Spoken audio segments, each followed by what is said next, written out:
Hi, I'm Robert Ellsworth Feng. And I'm Taylor-Alexis DuPont, and we're here to bring opera to you.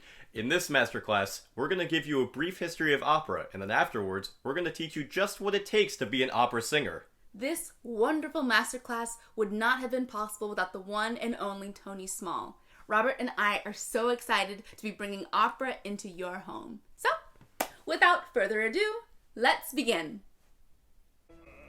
What is an opera? What do you think of when you hear the word opera? Perhaps it's a lady wearing a Viking helmet screaming at the top of her lungs, or a man with a white mask covering half his face. But what makes opera, opera? Is it the people singing and performing on stage? Or is it the person waving the stick, commanding all those different instruments down below?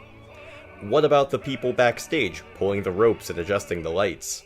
Or maybe it's the people who wrote the opera in the first place. Well, in truth, it's all of those things working together. Opera is a work of art that uses drama, special effects, and music to tell a story. The person that writes an opera is a composer, and the person who writes the words and story of an opera is called a librettist. A director helps create everything you see on stage by telling the singers what to do, and a conductor helps put together everything that you hear on the stage by getting the orchestra to sound just right. Behind the scenes, there are people that help with lighting, costumes, makeup, sets, and cues to bring the music to you, the audience. And finally, you can't have an opera without opera singers. These are the actors who take everything we just talked about and turn it into beautiful music that can make you laugh, cry, and everything in between. When we sing, we are doing our best to deliver the drama from the page to the stage. There are many different types of opera singers that you will encounter. The ones who can sing the highest are called sopranos. They can range from coloratura sopranos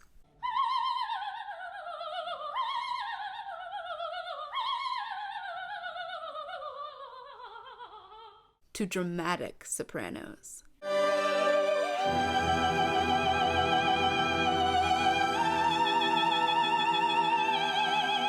The next category for a woman is called a mezzo-soprano.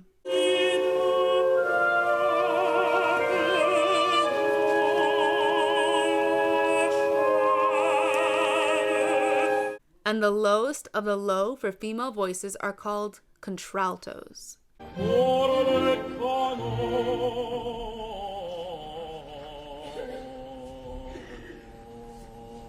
For guys, the men who can sing the highest are called tenors.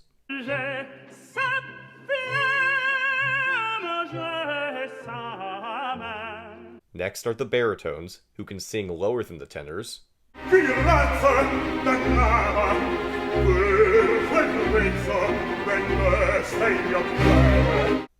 But even lower than the baritones are the basses.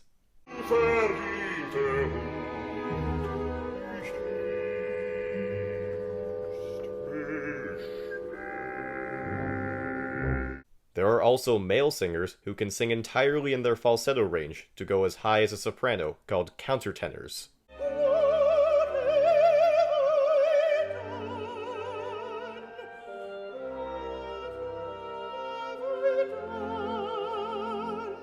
For us to talk about opera, we need to go back to the very beginning.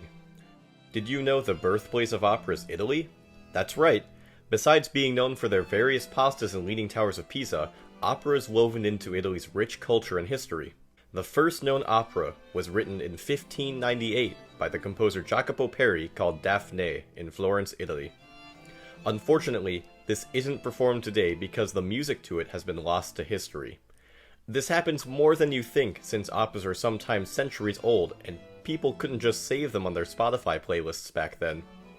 Currently, the earliest opera that's still performed around the world is L'Orfeo by Claudio Monteverdi. L'Orfeo is the story of a man who just lost his wife and ventures into the underworld to regain her. It's a classic opera tale that has been retold again and again and again.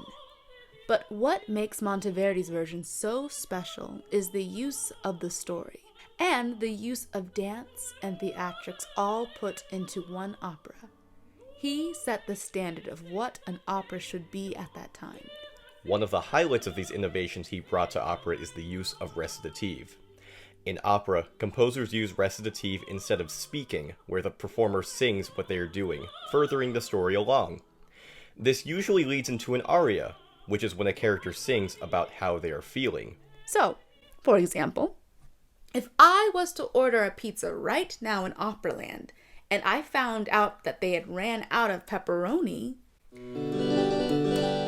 Hello, welcome to Monteverdi Pizza. Can I take your order?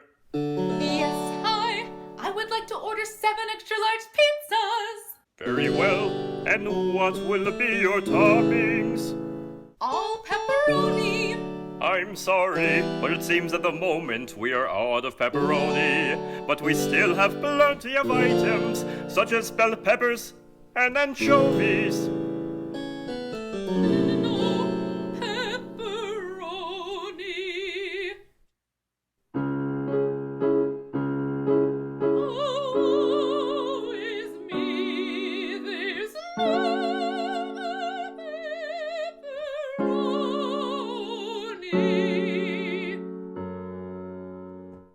So that is more or less what a recitative and an aria are, and we have Monteverdi to thank for that. So, what makes this an opera? But not Phantom of the Opera, which is literally about opera singers. Come to me, angel of music. Well, while musical theater has a lot in common with opera, it has a couple of big differences, like people using microphones when performing, the style of music being more like rock or pop, and using spoken dialogue between songs. Italy wasn't the only place where operas were performed, though. In France, composers like Rameau also wrote about Greek mythology, utilized recitative, and used castrati on stage. Although women were allowed to perform on stage for the first time during the Baroque period, there was a strong history of women being banned from performing publicly in Europe. So, most Baroque performances still used men to portray women on stage. These men were a type of male soprano called a castrato. Without going into too much detail, we no longer have castrati performing today, and the roles they would have been singing are performed by mezzo-sopranos or countertenors. Only one recording of a castrato remains today, but scientists have digitally recreated what they think one of the most famous castratos sounded like in his prime.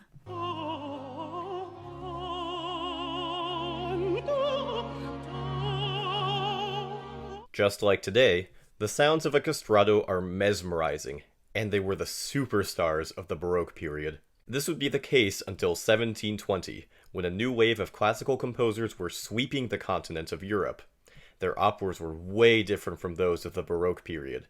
They didn't focus on Greek mythology, nor did they just focus on arias and recitatives to tell a story.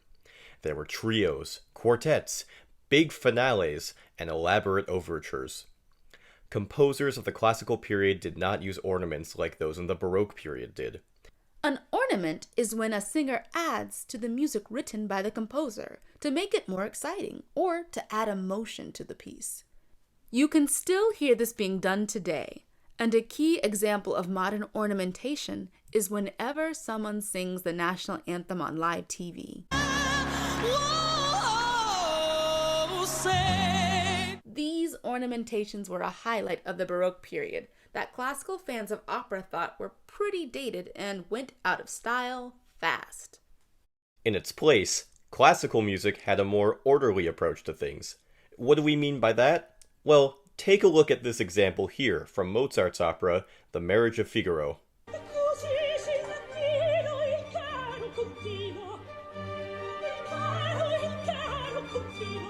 You can see how cleanly the music seems to want to lead to a comfortable spot that our ears can call home. Now compare that to a duet from Monteverdi's opera, The Coronation of Poppea.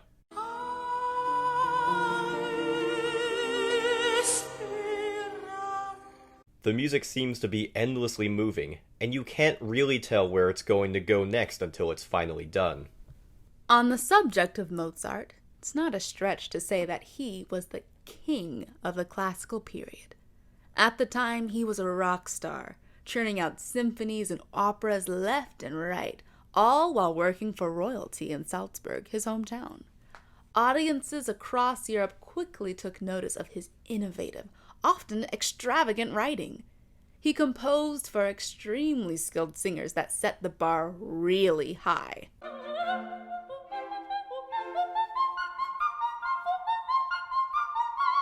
Or in some cases, really low.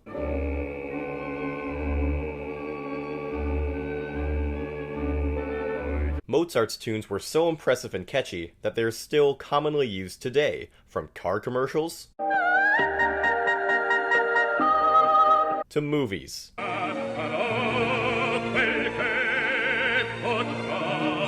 Mozart is still king. Another shift during the classical period was the introduction of the trouser role, which Mozart used a lot, and many of the female roles that would be portrayed by a castrato were sung more and more by sopranos and mezzos. In a twist, composers had some male roles performed by women. These were often mezzo-sopranos because their voices were lower, and they were often cast into the roles of teenage boys. This is another trend that will influence operas for centuries to come. One of the most well-known trouser roles in classical opera is from The Marriage of Figaro, which you just saw a part of before. This is the role of Cherubino, a mischievous young man who's always getting into trouble by getting into everyone's business.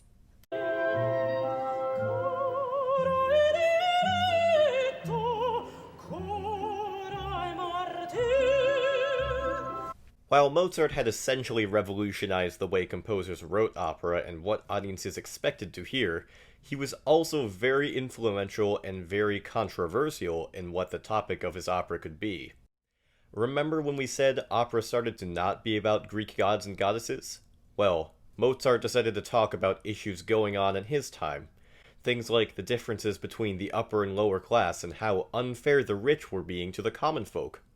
The Marriage of Figaro, which we mentioned before, was so controversial it's surprising it was allowed to be performed at all. The story is about how lower-class characters Figaro and Susanna are able to outsmart the rich and pompous Count who tries to mess up their marriage and take Susanna for himself. The Count is portrayed as hot-tempered and dim-witted, and Bartolo, his rich lawyer, is portrayed as a bumbling idiot. Mind you, these were the people that made up Mozart's audience and paid him for a living. Yet Mozart continued to push the limits of his time, right up until his untimely death in 1791. The loss of Mozart so young was a sad turn in the history of opera. The hole he left was monumental and allowed for a new style to emerge that would sweep across Europe and dominate the cultural airwaves for almost a century. Every country was touched and changed by it, from stoic France to remote Russia. Everyone was swept away by the ferocious storm of emotions that was the Romantic period.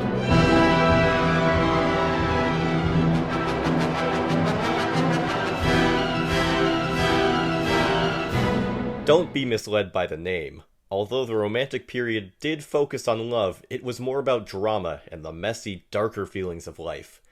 Gone were the days of Mozart's clean and orderly operas. Now, anything that was bold, dramatic, nationalistic, and chaotic was in. No country seemed to withstand this new sonic invasion. In Russia, composers like Borodin used Russian folk songs and nationalist stories to enthrall their audiences.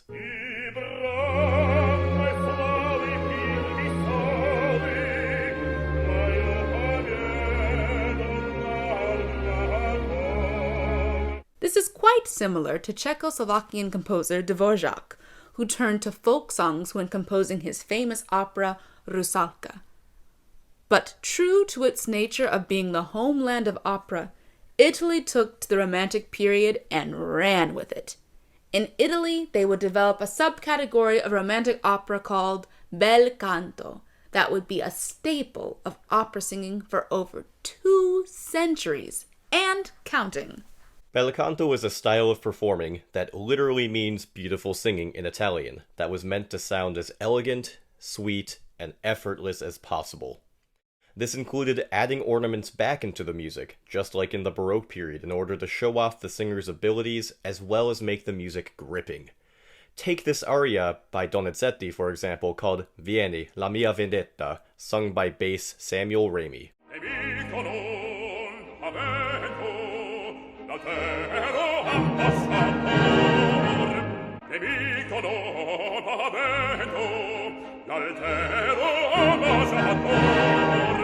In the sheet music, this verse is just copy and paste.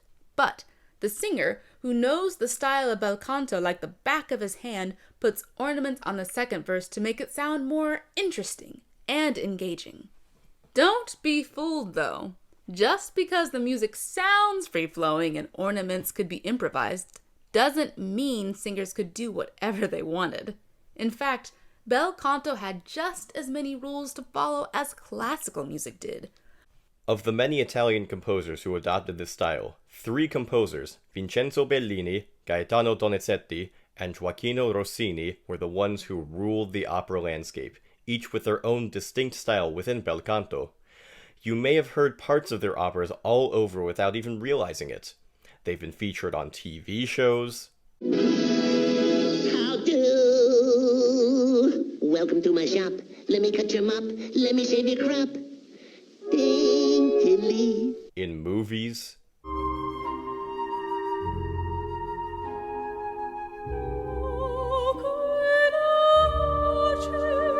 And in commercials.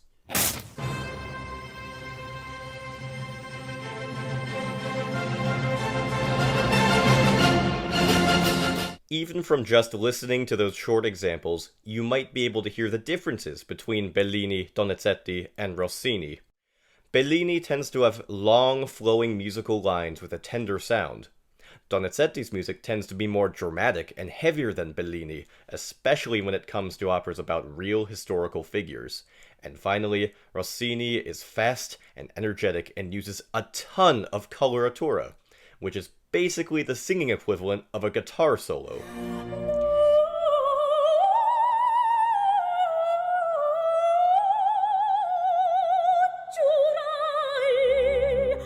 Another great composer in Italy during the Romantic period was Giuseppe Verdi. To this day, operas of his like La Traviata and Aida remain some of the most performed operas across the globe, being a staple for all of the biggest opera houses, including the Metropolitan Opera House, Teatro La Scala, and the Royal Opera House. In fact, the only other composer as popular as him is Mozart himself. While his operas still utilize bel canto just like Bellini, Donizetti, and Rossini, his would be more lavish, more gritty, and more tragic in scope. Yet, just like with Mozart, Verdi would receive backlash from people wanting to censor his works if it criticized the ruling class. 2 famous examples of this are from his operas Un ballo in maschera, which had to be set in America because the original story involved a plot against the King of Sweden, and Rigoletto, where a French king had to be downgraded to a duke. But Verdi would work with these limits and still made art that would captivate his audience and make a statement.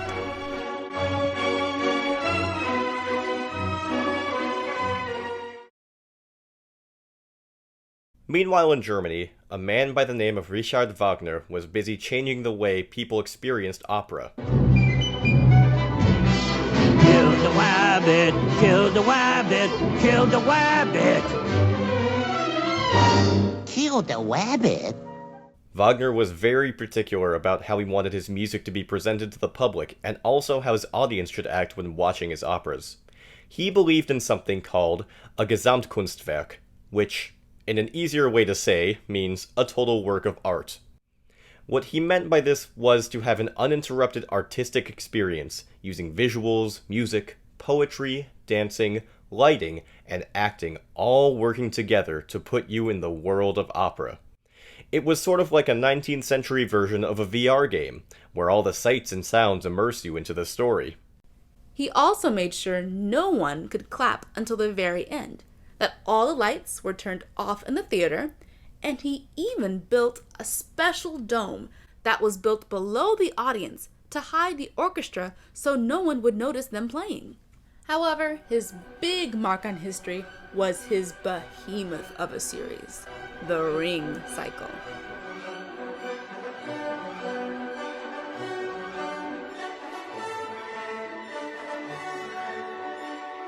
The Ring consisted of 4 operas, with each about 3 to 5 hours long, that were all part of the same story. It was the German opera equivalent of all 4 Avengers movies, with the final opera, Götterdämmerung, actually being pretty similar to Endgame. These operas also used a new technique by Wagner called a leitmotif. A leitmotif is a short musical phrase that's supposed to represent a character, a place, an object, or a theme.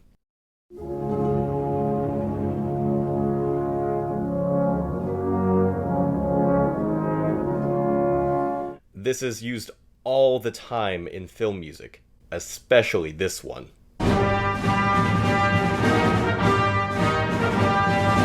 Around the same time in France, Georges Bizet would create one of the most glorious pieces of opera ever written, Carmen.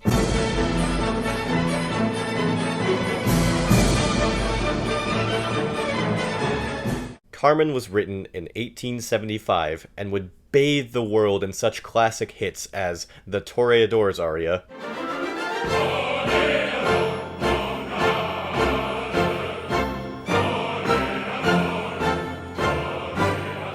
and the habanera.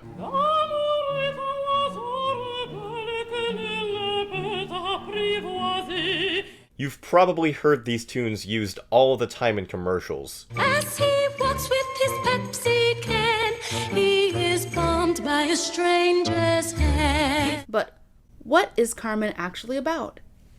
Carmen tells the tale of a soldier who falls in love with a fiery gypsy woman who changes his entire life and sparks a volatile romance with a fatal end. Never before had there been an opera so lavish, yet so visceral in its presentation. It follows the story of 2 average Joes and Josettes and magnifies their tale to epic proportions in a way no other composer had done before. This would spark another opera revolution and create a new chapter in the Romantic period that focused on dark realism called Verismo. This new wave of realism continued with Leoncavallo's I Pagliacci, which gave us the unforgettable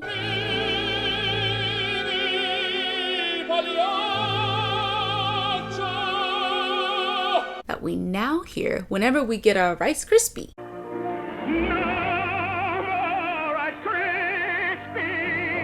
Verismo was meant to show the often harsh reality of life for the everyman, which always ended tragically. Well, what did you expect in an opera? A happy ending? Italian composer Giacomo Puccini was the hero of Verismo, who wrote about people from every walk of life, from nuns to cowboys to an apartment full of starving artists. If that last one sounds vaguely familiar, it's because the musical Rent was based heavily off of Puccini's hit opera La Bohème.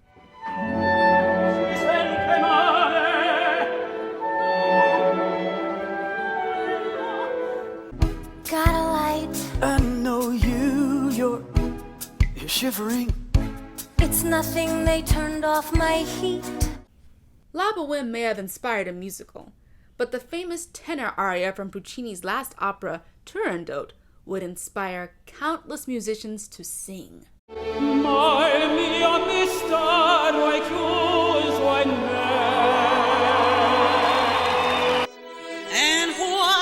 his name is, none shall know. None.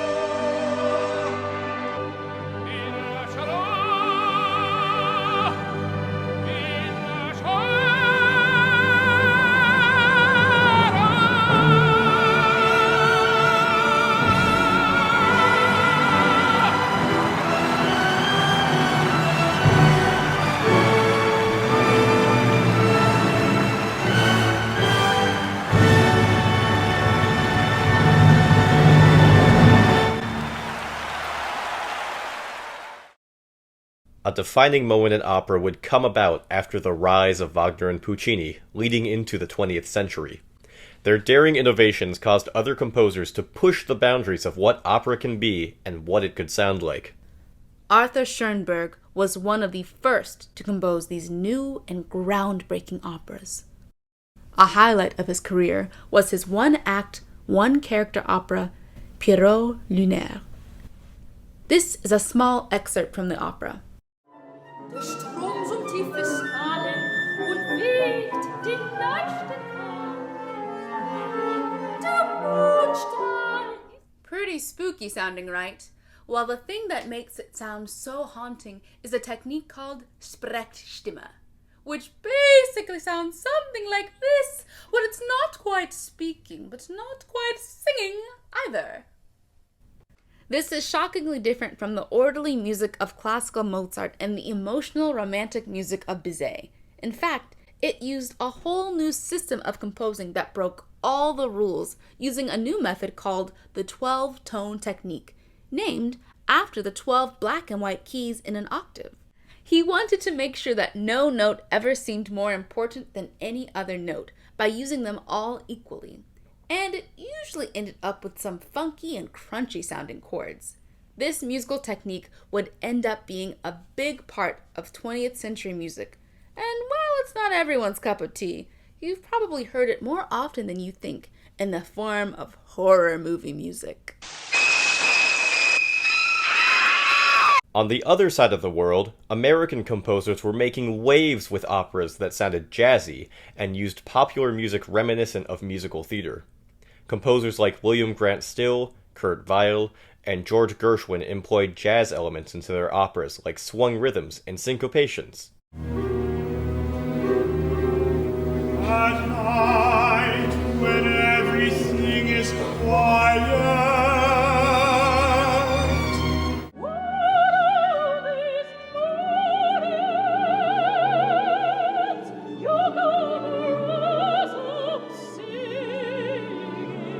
However, it was a man named Leonard Bernstein who was the bridge between opera and musical theater. His music is performed both on Broadway and in opera houses around the country like Candide and West Side Story. Maria, Maria, Maria. Towards the end of the 20th century, American opera truly gained the spotlight. Composers like John Adams, not to be confused with the President John Adams, and Philip Glass were not afraid to write uncensored operas about real people, often tackling current events and issues at the time.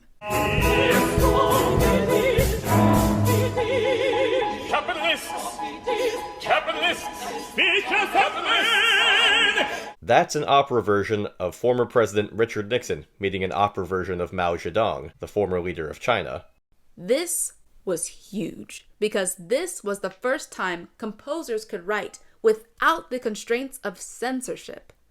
Even when Verdi or Mozart wrote about their own current events, they always had to change the names of the real people they wrote about or had to give them a happy ending. These composers also made a new writing style popular: minimalism. Philip Glass's operas are famous for his use of minimalism, where phrases of music are repeated for long periods of time, changing ever so slightly now and again.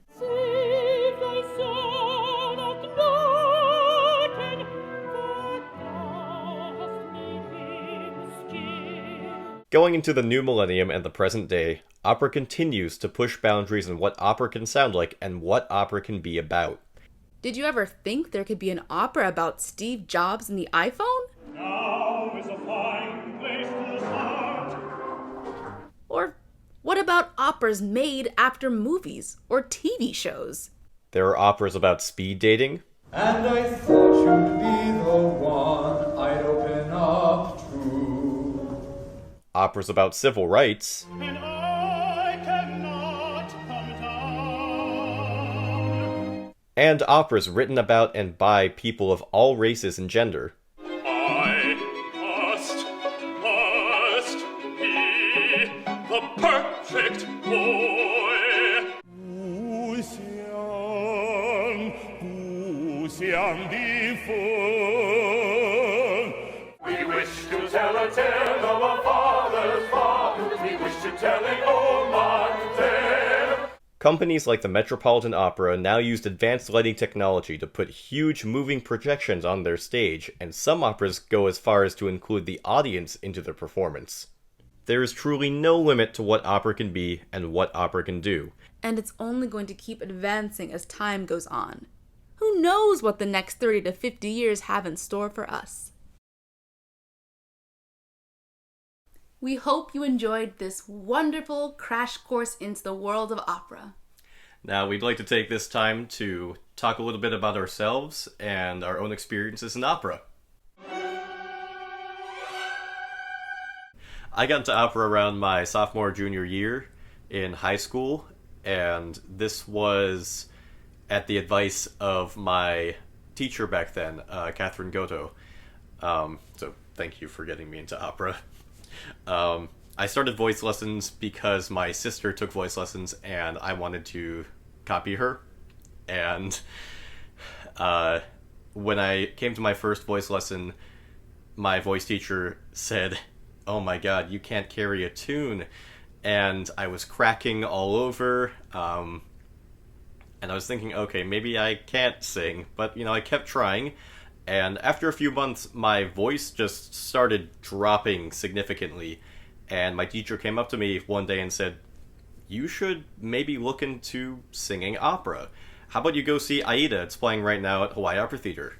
And so I went, and that was a life-changing experience for me, if I'm being honest. The music in that was... I've never seen an opera before that, even just from the clips on TV. Seeing a full opera like that, especially by Verdi, it was incredibly moving. It was beautiful, and it just got me excited.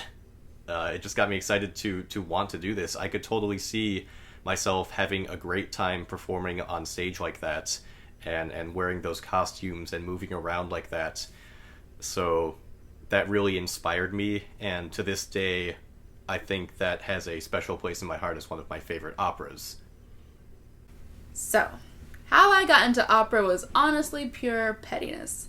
I'd always done musical theater in middle school, and I got into it from my drama teacher, Lisa Cameron, and then I had gone on to performing high school in Orlando, Florida. While there, I wasn't getting the parts that I usually got when I was in middle school. I would always be like the lead or a funny character. In high school, zilch.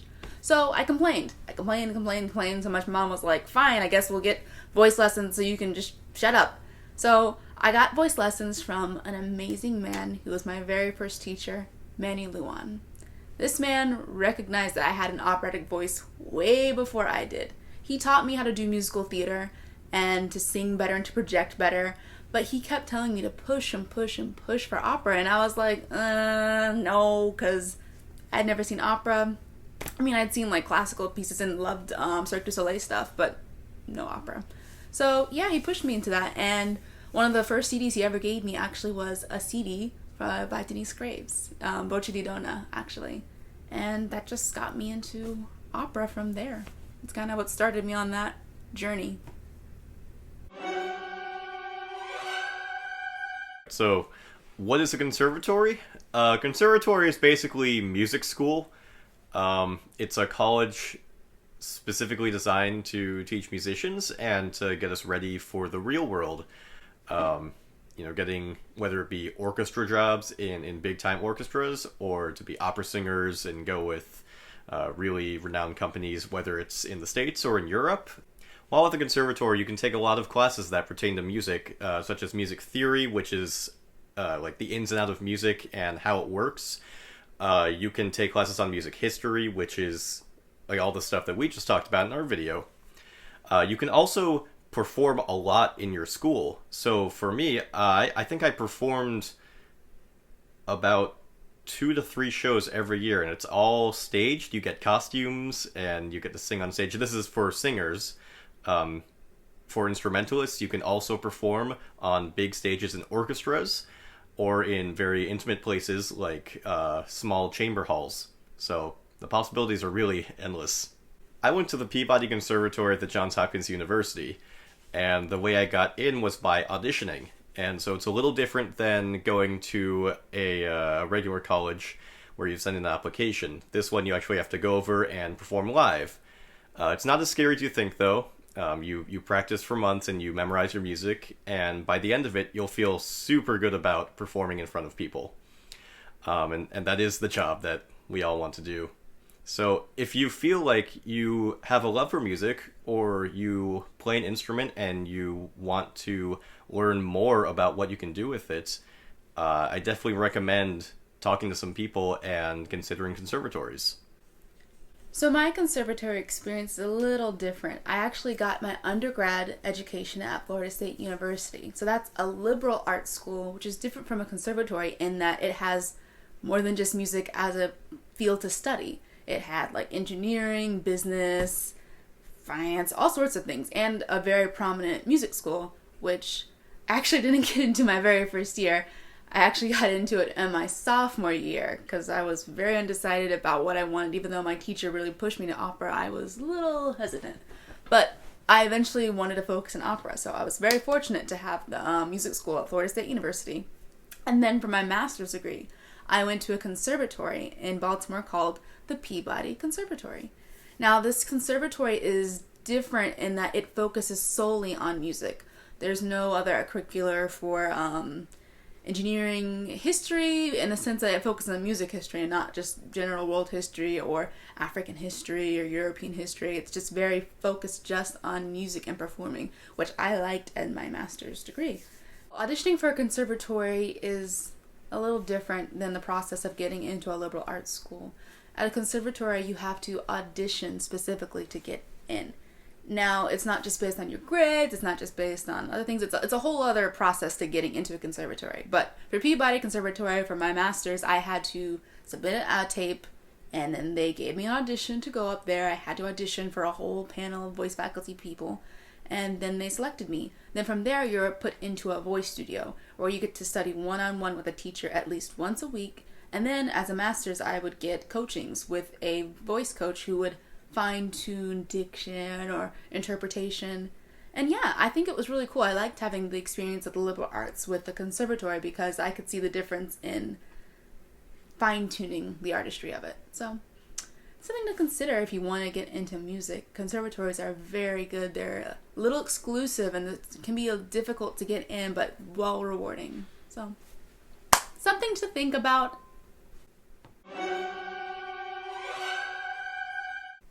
So, first off, a lot of practice. I cannot stress enough how many hours of practice I've put in and still need to do to perfect this art. And you can never truly be perfect, but you want to be able to move people and to express yourself in a way that's translatable across the stage.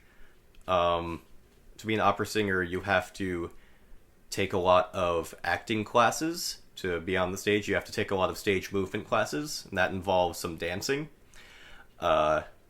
You have to take language classes to know what you're talking about, diction classes to make sure that you're understandable, and you have your own voice teacher and your own coach, and they go through all sorts of repertoire that you'll be doing in the future a lot.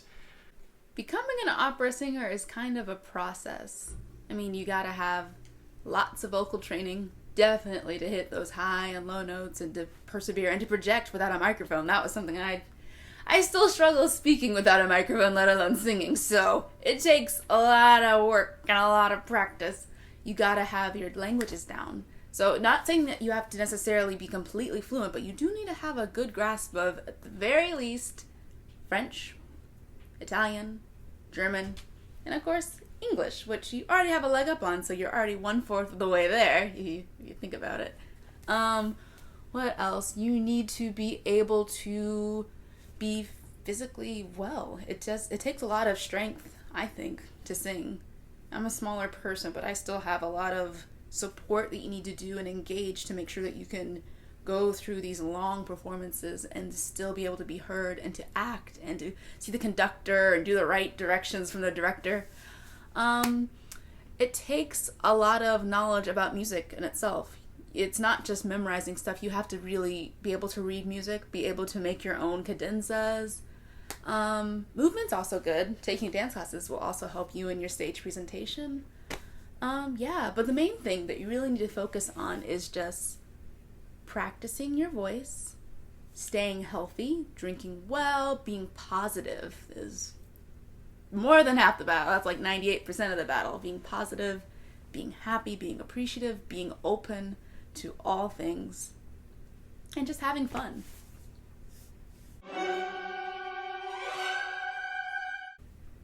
So, what's the daily life of an opera singer like?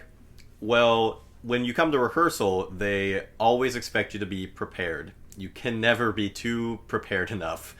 So that means knowing your notes, knowing your rhythms, knowing what you're talking about, and knowing what's going in the story.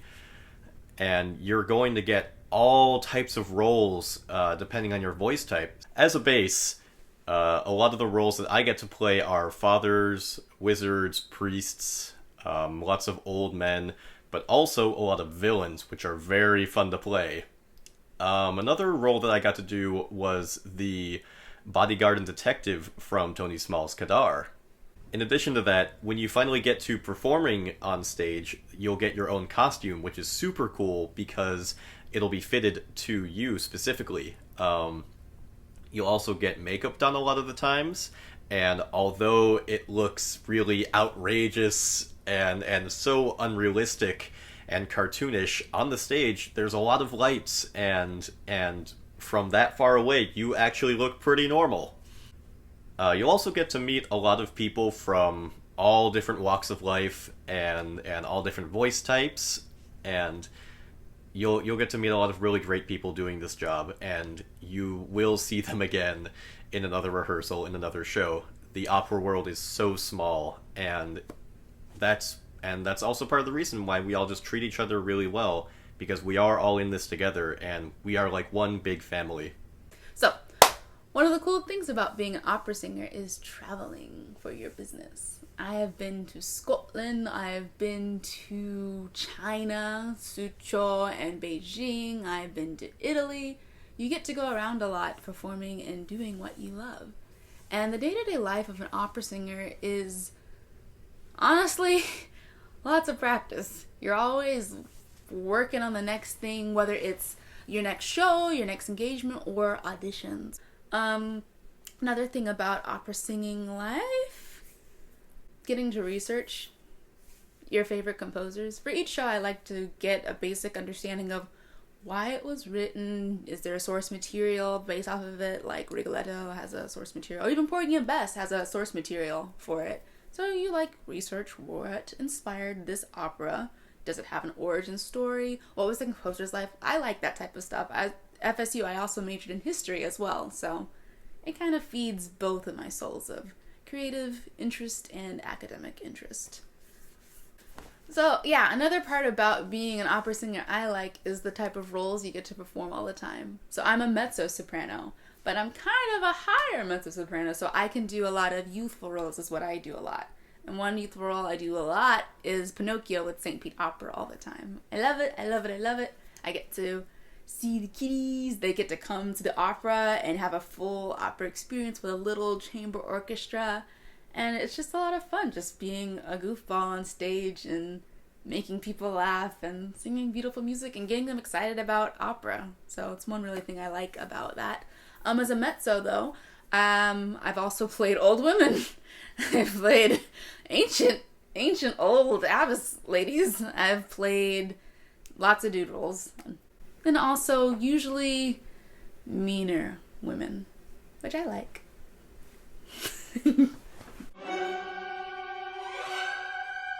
Working with a living composer is great. It is a breath of fresh air because sometimes you're going to do, or a lot of the times you're going to do operas by people who are centuries old. Mozart is not a young guy anymore. And as I said before, I worked with Tony Small in his operetta Kadar. And so it's such a great experience. And that was one of my first experiences working with a living composer.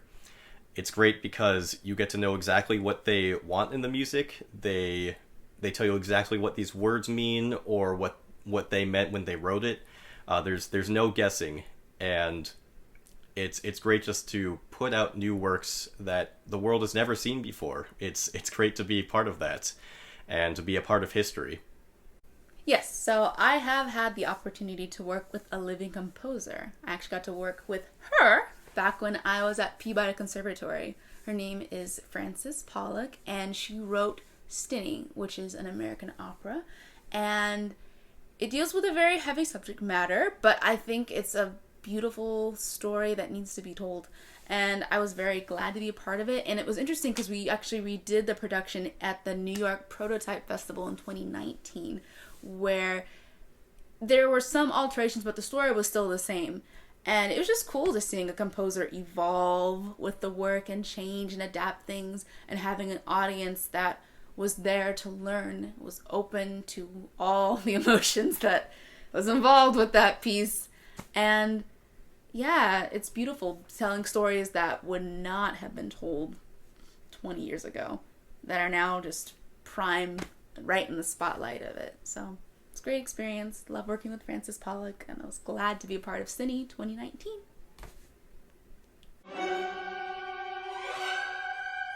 So who is my favorite composer? My favorite composer is probably Giuseppe Verdi. He just writes such beautiful, moving music. I think that his stories are always just so exciting. He often pulls from history, and that's just, it's very cool playing someone who really did exist back then. One of my favorite operas by Verdi is Attila, and that follows the story of Attila the Hun, and it is fictionalized, but it is very cool to see that done on stage. It's very much the same feeling like when you get to see an opera about Steve Jobs on the stage. It's just you can't believe that there is a work out there that is like that features that person singing. Another one of my favorite composers is Giacomo Meyerbeer, and he is a French composer, and he wrote the first French grand opera. So that started the whole big theatrics, big dance numbers, and his music is absolutely gripping, absolutely beautiful. I would recommend watching the opera Robert le Diable by him, and that's not just because it has my name in it. Yeah, so I'm gonna have to cop out, because I don't know, I like all types of operas. I mean, I love Rimsky-Korsakov. That man can do no wrong. I love Russian opera. I love Sadko. It's so beautiful. I love The Golden Cockerel. You should definitely look up the music for that. It's so good. The soprano in that, notes you would not believe. What else? I really love Puccini. Sometimes. I really love Puccini, though, because I love his Manon Lescaut. It's not one of his more famous ones. It's not his Bohème, and it's not like his Turandot, but you should really check it out, because the story is a little whack, not gonna lie. But the music, oh my gosh, the intermezzo makes me just tear up. It's just so passionate. And I love the final aria, Sola, Perduta, Abbandonata, so good. I love that one. I'm trying to think any other ones I would like tell you to go search for. Oh yeah, Verdi. Anything by Verdi is good. Do that.